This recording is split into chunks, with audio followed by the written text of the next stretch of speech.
नमस्कार दोस्तों, मैं श्रीवंत राय। आप देख रहे हैं मेरा चैनल संजीवन एंड कंपनी।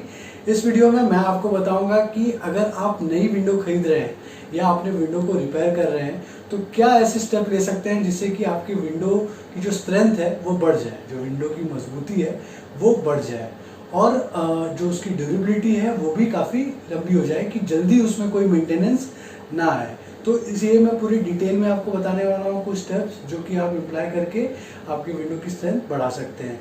अगर आपको वीडियो पसंद आए तो वीडियो को लाइक करना मत भूलना और मेरे चैनल को सब्सक्राइब ज़रूर करना। तो चलिए शुरू करते हैं। विंडो को मजबूत करने का जो पहला स्टेप है वो है बेरिंग का सिलेक्शन।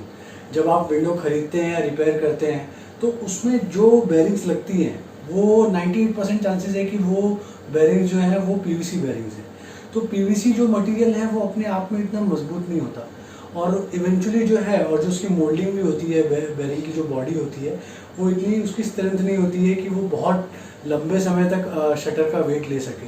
तो क्या होता है कि ये साल 2 साल या 3 साल में अलग अलग, मतलब जो भी आपके विंडो की जैसी मेंटेनेंस है उसके हिसाब से वो इवेंचुअली बेरिंग फट जाती है। और जब ये बेरिंग फटती है और उसके बाद में भी अगर आपने थोड़ा मेंटेनेंस को अगर डिले किया तो क्या होता है कि ये जो फटी हुई बेरिंग होती है ये आपके ट्रैक के बल्ब को, जिसके ऊपर शटर्स चलते हैं, उसको घिस देती है और उसको घिसने से आपके विंडो को परमानेंट डैमेज हो जाता है। तो जहां आपको 1000 या 1000 रुपये या 1200-1500 रुपये में आपका पूरा विंडो रिपेयर हो जाता, वहाँ पे आपका खर्चा बढ़ के 3-4 हज़ार रुपये और बढ़ जाएंगे, ऐसा हो जाता है। तो उसके लिए आपको, मैं तो ऐसा कहता हूँ कि अगर आप बेरिंग रिप्लेस करवा रहे हैं, मतलब विंडो रिपेयर करवा रहे हैं या नई विंडो ले रहे हैं, तो आप ध्यान रखिए कि आप कभी भी पीवीसी की बेरिंग मत लगाइए। पीवीसी की बेरिंग की जगह आप लगाइए नायलॉन टेफ्लॉन कोटेड बेरिंग्स। जो नायलॉन टेफ्लॉन है ये अपने आप में बहुत ही मजबूत मटेरियल्स है। तो इनकी जो नायलॉन टेफ्लॉन कोटेड बेरिंग्स होती हैं, इनका जो मोल्ड होता है वो सिंगल मोल्ड होता है, कहीं पे भी इसमें जॉइंट नहीं होता है। तो ये जो बेरिंग्स हैं इसमें क्या होता है कि ये स्ट्रेंथ जो है इसकी पीवीसी बेरिंग से 4 गुना ज़्यादा होती है इन बेरिंग्स की। और दूसरा, आप नायलॉन टेफ्लॉन के बेरिंग को यूज़ करते हुए एक पॉइंट आप और ध्यान में रख सकते हैं कि आप अपने शटर, अगर आपके विंडो का शटर थोड़ा बड़ा है, करीब 5 फीट की अगर हाइट है, 4-4.5 फीट की अगर हाइट है विंडो की, अगर आप उसमें 4 बेरिंग यूज़ कर लेते हैं एक शटर में तो आपके जो ड्यूरेबिलिटी है वो नियरली डबल हो जाती है आपके विंडोज़ की। मतलब मेंटेनेंस उसमें जल्दी आने का कोई चांस नहीं होता, क्योंकि क्या होता है कि 4 बेरिंग यूज़ करने से जो शटर का वेट डिस्ट्रीब्यूशन है वो 4 बेरिंग पे हो जाता है, जो कि पहले 2 बेरिंग पे था। तो 4 बेरिंग पे वेट डिस्ट्रीब्यूशन होने से क्या होता है कि प्रेशर बेरिंग पर कम पड़ता है और कम पड़ने की वजह से, प्रेशर कम पड़ने की वजह से बेरिंग लंबे टाइम तक चलती है। तो इसकी वजह से आपको जल्दी मेंटेनेंस अराइज नहीं होता और जल्दी मेंटेनेंस नहीं अराइज होता तो इसकी वजह से आपका खर्चा भी जल्दी नहीं होता। तो आपने एक बार थोड़ा सा ज़्यादा खर्चा करके नायलॉन टेफ्लॉन कोटेड बेरिंग लगवा लिया या 2 बेरिंग की जगह 4 बेरिंग लगवा लिया तो आपको फ्यूचर में जो एक्सपेंस आने वाला है मेंटेनेंस का वो और लंबे टाइम तक टल जाता है, तो वो आपको नहीं आता। तो मेरा रिकमेंडेशन है कि आप बेरिंग्स में नायलॉन टेफ्लॉन कोटेड बेरिंग्स लगाएं। अब दूसरा पॉइंट आता है वो है वुल पाइल। तो हमारे ट्रैक्स में ये वुल पाइल लगता है। ये जो वुल पाइल है ये आप देखते होंगे कि ये ज़्यादातर साल भर में ये पूरा घिस के निकल जाता है। तो इससे क्या होता है कि विंडो की जो मूवमेंट है, जो विंडो हमारा सीधा चलता है और ट्रैक के बीच में हिलता नहीं है, तो ये वुल पाइल घिसने की वजह से ये विंडोज जो है वो ट्रैक के बीच में थोड़े हिलने लगते हैं, आवाज़ करने लगते हैं। तो इसको बचाने के लिए आप क्या कर सकते हैं? तो इसको बचाने के लिए आप ये कर सकते हैं कि वुल पाइल जो है वो आप थोड़ी अच्छी क्वालिटी का लें, क्योंकि ज़्यादातर जो वुल पाइल मार्केट में यूज़ होते हैं वो चाइना मेड वुल पाइल होते हैं। तो ये वुल पाइल क्या है कि थोड़ा जल्दी घिस जाते हैं, मतलब बहुत टाइम, जैसे अगर आप अच्छी क्वालिटी का वुल पाइल ले रहे हैं वो 2 साल 2.5 साल चलेगा, 3 साल चलेगा, तो ये जो है वो साल भर में घिस जाते हैं। जो इसके बाल होते हैं वो निकल जाते हैं। तो आप जैसे कि ब्रांड है स्ट्राइप, तो ये स्ट्राइप ब्रांड के आप वुल पाइल लीजिए, या फिर आप वैक्स कोटेड जो वुल पाइल आते हैं थोड़े अच्छे क्वालिटी के, जो स्ट्राइप से भी ज़्यादा अच्छी क्वालिटी के वुल पाइल होते हैं, आप वो वुल पाइल यूज़ करेंगे तो आपका ये जो वुल पाइल घिसने का जो एक प्रॉब्लम अराइज होता है वो जल्दी अराइज नहीं होगा। अब तीसरा पॉइंट आता है लॉक का। तो अगर आप स्लाइडिंग विंडोज़ में लॉक देख रहे हैं तो लॉक जो है वो आप चाइनीज़ मेड जो लॉक होते हैं वो मत लगाइए। वैसे भी शायद अब चाइनीज़ मेड लॉक्स नहीं मिलेंगे जल्दी, क्योंकि वहाँ से इतना गंभीर प्रॉब्लम आ गई है चाइना से, तो शायद उनकी अवेलेबिलिटी इतनी नहीं रहेगी। लेकिन चाइनीज़ लॉक्स जो है वो ज़्यादातर इंडियन मार्केट में चाइनीज़ लॉक्स फैले हुए हैं, तो ये चाइनीज़ लॉक्स ना लेके इंडियन लॉक्स लगाइए। क्योंकि क्या होता है कि इंडियन लॉक्स जो हैं वो ज़्यादा ड्यूरेबल हैं चाइनीज़ लॉक से। चाइनीज़ लॉक का अपीयरेंस मतलब दिखने में चाइनीज़ लॉक अच्छे दिखते हैं, मतलब शुरुआत में जब आप नए लॉक खरीदते हैं तब, लेकिन ये जो ख़राब होने की जो इनकी फ्रीक्वेंसी है वो आपको एक 6 महीने और साल भर के अंदर ये लॉक जो है वो ख़राब हो जाते हैं।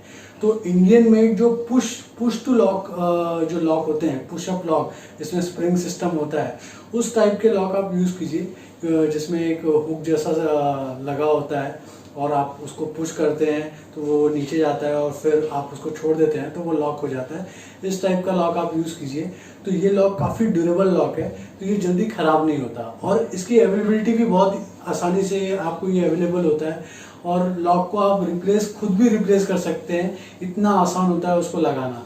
और ये जो चाइनीज़ लॉक होते हैं ये थोड़े कॉम्प्लिकेटेड होते हैं लगाने के लिए, क्योंकि उसमें थोड़ा अलाइनमेंट और मतलब आपको एक स्किल्ड लेबर की ज़रूरत पड़ सकती है इसके लिए। लेकिन इंडियन लॉक्स जो है उसको आप खुद भी रिप्लेस कर सकते हैं। चौथा पॉइंट आता है गैस्केट। तो गैस्केट बहुत ही इम्पोर्टेंट रोल प्ले करता है विंडोज़ में, क्योंकि वो ग्लास को होल्ड करता है। तो ज़्यादातर जो गैस्केट लगते हैं वो भी पीवीसी गैस्केट लगते हैं। तो पीवीसी गैस्केट की लाइफ बहुत कम होती है, क्योंकि ये बारिश का पानी लगने से ये गैस्केट ख़राब हो जाते हैं। और अगर ये ब्लैक कलर के गैस्केट हैं या वाइट कलर के गैस्केट हैं, तो आप उसमें देखते होंगे कि ब्लैक कलर का गैस्केट में तो इतना पता नहीं चलता, पर वाइट कलर का जो गैस्केट होता है वो पूरा मतलब येलोइश ब्राउनिश हो जाता है, वो मतलब नियर टू ब्लैक चला जाता है उसका कलर, और वो फटने लग जाता है गैस्केट अंदर से, तो आपको गैस्केट फिर से रिप्लेस करना पड़ता है। तो जो पीवीसी गैस्केट है ये रेगुलर ऑप्शन अवेलेबल है इंडियन मार्केट में, बट इससे बेटर जो ये गैस्केट है, पीवीसी गैस्केट से बेटर एक गैस्केट है जिसका नाम है ईपीडीएम गैस्केट। ये ईपीडीएम गैस्केट जो है वो उसकी लाइफ जो है वो बहुत लंबी है। वो ज़्यादातर जितने भी हैवी इंडस्ट्रियल इक्विपमेंट्स होते हैं उसमें ईपीडीएम गैस्केट ही मशीनरीज में यूज़ होता है, क्योंकि इसकी लाइफ काफ़ी लंबी है, बहुत अच्छी ड्यूरेबिलिटी ये देता है और वेदर रेजिस्टेंट है। मतलब इसमें पानी लगता है या मतलब कोई भी क्रोजन केमिकल लगता है तो जल्दी ये ख़राब नहीं होता। और वही पीवीसी गैस्केट जो है वो फटाक से ख़राब हो जाता है और काफ़ी जल्दी से उसमें फटना और भुरभुरापन उसके अंदर आ जाता है। और ईपीडीएम गैस्केट जो है ये ड्यूरेबल गैस्केट है, लेकिन ईपीडीएम गैस्केट इजीली अवेलेबल नहीं है हर टाइप के सेक्शन के लिए।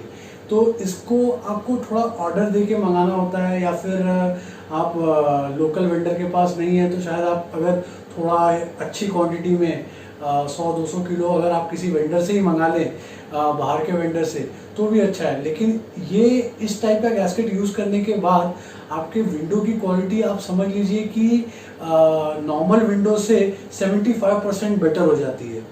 फिफ्थ पॉइंट है कलर कोटिंग। तो अगर आप कलर कोटिंग में, अगर सबसे अच्छी कोटिंग तो वैसे होती है एनोडाइजिंग। अगर आप एल्यूमिनियम विंडोज़ या एल्यूमिनियम पे कोटिंग करवा रहे हैं तो सबसे बेस्ट कोटिंग है एनोडाइजिंग, क्योंकि ये बहुत ड्यूरेबल कोटिंग होती है और ये एल्यूमिनियम के जो लेयर है उसको काफ़ी अच्छे से प्रोटेक्ट भी करती है।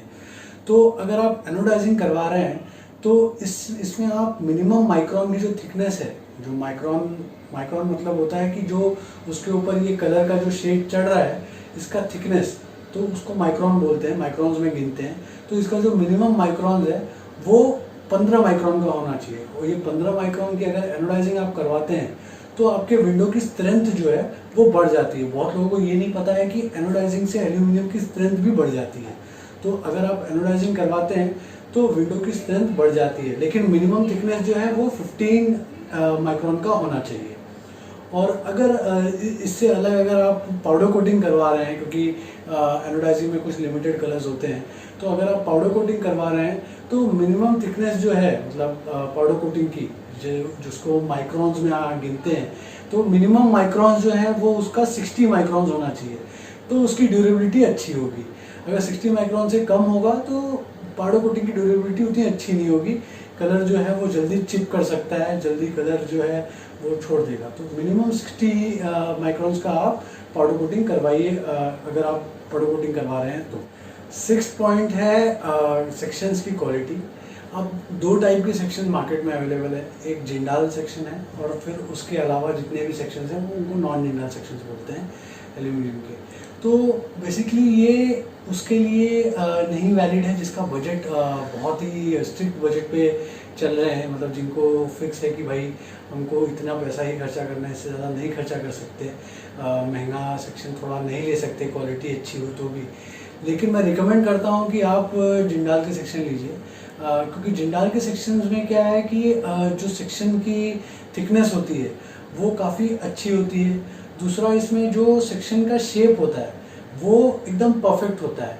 अब नॉन जिंडाल में क्या होता है कि कुछ सेक्शंस जो है जिसमें शेप जो है वो परफेक्ट नहीं होता, तो परफेक्ट शेप नहीं होने की वजह से कहीं पे आपको डेंट या इस टाइप के जो स्ट्रक्चर पे थोड़े डिफॉर्मिटीज़ आपको दिखती है, और जिंडाल के सेक्शन में ये प्रॉब्लम नहीं होती है। और जिंडाल के सेक्शन में खासियत ये है कि अगर आप एनोडाइजिंग या पाउडर कोटिंग आप करते हैं तो जो फिनिश है, सरफेस की जो फिनिश है वो काफ़ी अच्छी आती है, और नॉन जिंडाल में ये चीज़ पॉसिबल नहीं है। अगर आप जो और अच्छी कोटिंग होती है जैसे कि PVDF कोटिंग और वुड फिनिश कोटिंग करने जाते हैं तो बहुत सारे नॉन जिंडाल सेक्शंस को तो लोग कोटिंग में ही नहीं लेते, वो भी आपको बोलते हैं कि आप जिंडाल के सेक्शंस यूज़ करिए क्योंकि उसके ऊपर ही हमारे फिनिश जो है वो ज़्यादा अच्छे आएंगे। तो मेरा रिकमेंडेशन है कि आप जिंडाल के सेक्शन यूज़ करिए क्योंकि इससे लाइफ अच्छी हो जाती है विंडोज़ की। बट अगर आप नहीं अफोर्ड कर सकते हैं जिंडाल तो नॉन जिंडाल भी ले लीजिए, उसमें कोई बड़ी बात नहीं है। लेकिन जो इसके पहले के पॉइंट्स हैं उनको उसमें भी ध्यान रखना है। अगर आप नॉन जिंडाल सेक्शन यूज़ कर रहे हैं तभी भी आप ये चीज़ ध्यान रखें कि आप हार्डवेयर पे कोई कॉम्प्रोमाइज़ ना करें, क्योंकि आपने पैसे जो बचाए हैं सेक्शन के ऊपर, लेकिन जो आपको खर्चा करना है हार्डवेयर पे वो बहुत ज़्यादा नहीं है, वो थोड़ा बहुत का ही फ़र्क है। लेकिन उस खर्चे की वजह से आपको फ्यूचर में आने वाला जो खर्चा है उससे आप बच जाएंगे। अगर आपको ये वीडियो पसंद आती है तो वीडियो को लाइक करना और चैनल को सब्सक्राइब ज़रूर करना।